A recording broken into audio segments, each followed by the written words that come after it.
Hi everyone, Linda here. Well, this has got to be the 5th try of these cards. Oh, I've had so much trouble, but I think I've got it down.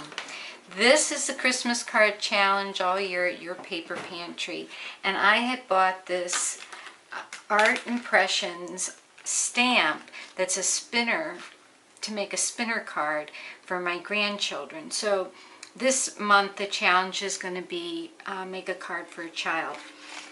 And here's Miss Sophie. I don't know if she's in the calendar. Yeah, you can see her feet. Anyway, so I watched a lot of videos on how to make the spinner card, and one of the, problems with this particular one is that you have to use such a big die to make the opening so that the Santa Claus will spin. Now Art Impressions now makes these mini spinners, and I think those would work better. Anyway, so this card, the base is 5.5 by 12, and I actually have 2 pieces of cardstock there to make it firm, because one piece of cardstock is pretty flimsy, especially when you're using the 12 by 12, because that's usually for scrapbooking. So anyway, what I did is I took 2 pieces and cut out an opening. Then I took this top piece and I put it through with an embossing folder.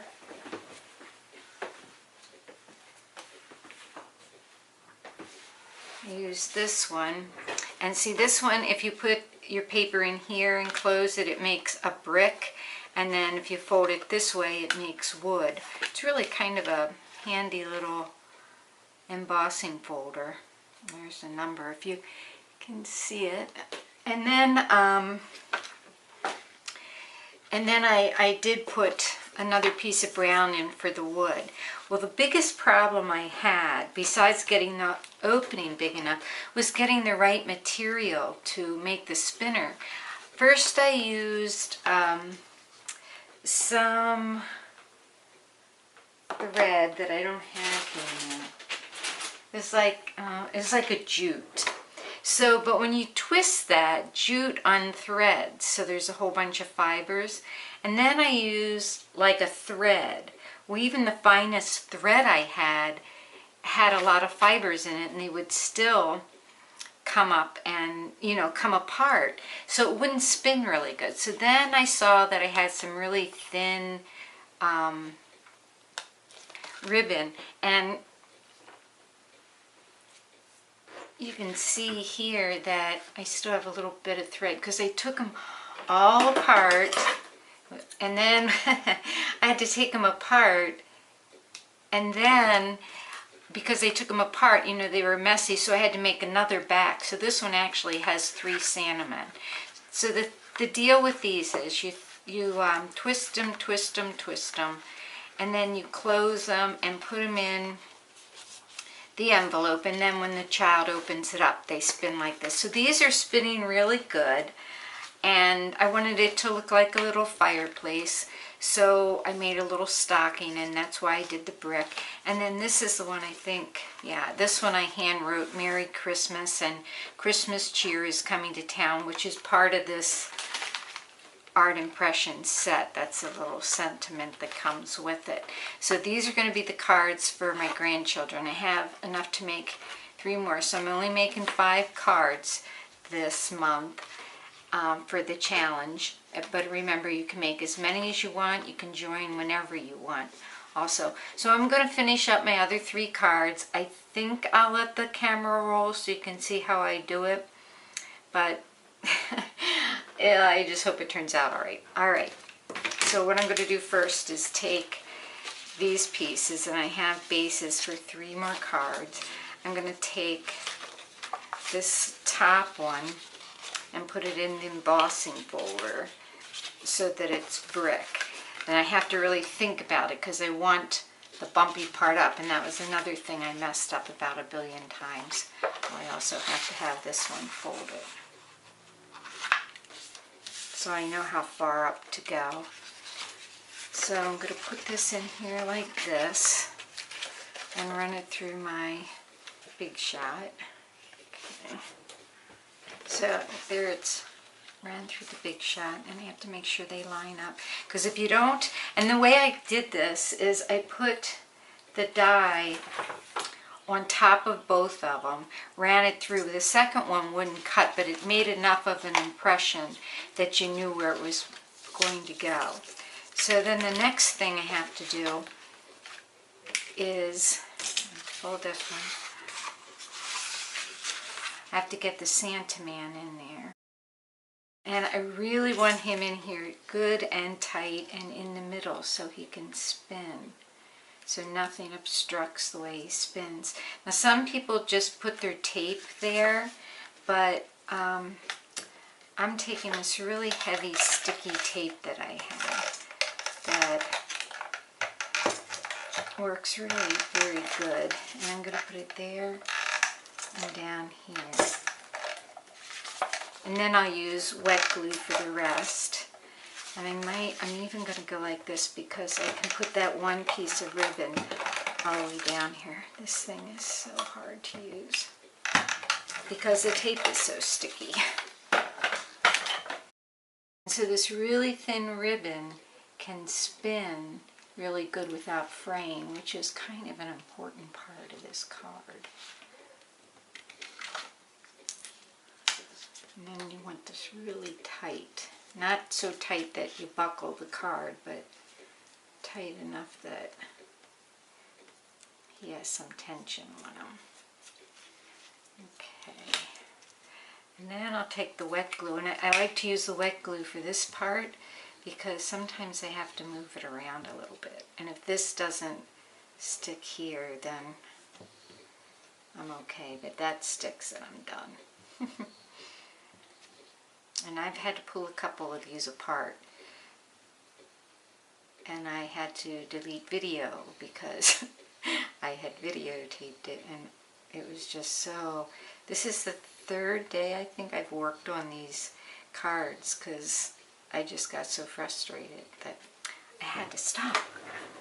Okay, so now I want to line this up really good and really press it down.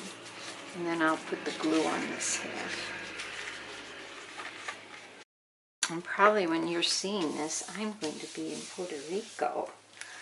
I'm pretty excited about my summer trip. Okay, so now, you know, when you put things together like that, sometimes they don't line up perfectly, and then you can just trim that off. That's the nice part about it being bigger. And then I'm going to take a little piece of this brown that I ran through the wood grain one and put that on here. And I don't want to trim this off until I'm sure everything's dry. And I don't want to spin it till I'm sure everything's dry. Then I have some of these little foam lights. I don't know where these came from, but I thought they were kind of cute. I thought they might look kind of cute across the top of this. And they don't feel real sticky, so I think I'll put, well, they're kind of sticky, but I don't trust them. Especially that that's embossed. It's sticking to my fingernail. Oh well. I don't know if this works when you do double glue. And then I put some Christmas stockings on the other ones, and I made those with a Tim Holtz die. So, but you have to be really careful. Again, you want it so it's not sticking out beyond your card. And I'm going to have to make my own envelopes for this because it's such a big size. And you have to make sure, you know, both sides won't hit. So it's going to have to go like that. Kind of down there, kind of far. And then I made two of them so that I could cut. This was one of those ones with the magnets. Mover and shaker, I think they're called. I'm not 100% sure. But I cut out one with red and then one out of card, you know, Christmas paper cardstock, and just layer the pieces to give them a little bit of dimension. I think that's the way it goes. Here comes Sophie again. Hi, Sophie. Hope I'm in camera. Okay. Oh, and I put a candy cane in it. Let's see.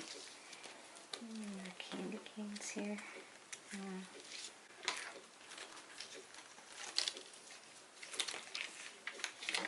These are just stickers that I had for a very long time. Alright, so I'm going to find right where that's going to go. And put the sticker there. Put him here.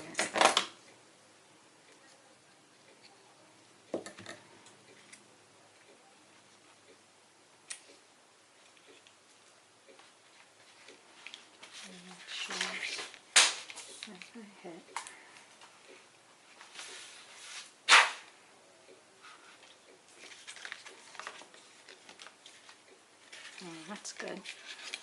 Okay.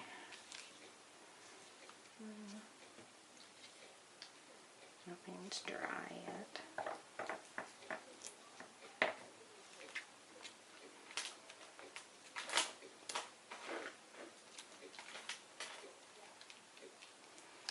Okay, and then on the other cards I had some other embellishments, like a little Christmas tree and some stars, and I'll do some more on this, but I just wanted you to see mostly how it goes together. Then when I'm really sure this is really dry, then I'll cut that off, but I'll just show you. You twist it, you close it, for some reason it's not closing, and then you open it up and it spins. So that is my Christmas card for Your Paper Pantry. Christmas cards all year long. I hope you'll come over and join it. Join our challenge. Show us what you're making. And like I said, the theme this month is cards for children. They don't have to be moving cards. Thanks for watching, everybody. Have a great day. Bye-bye.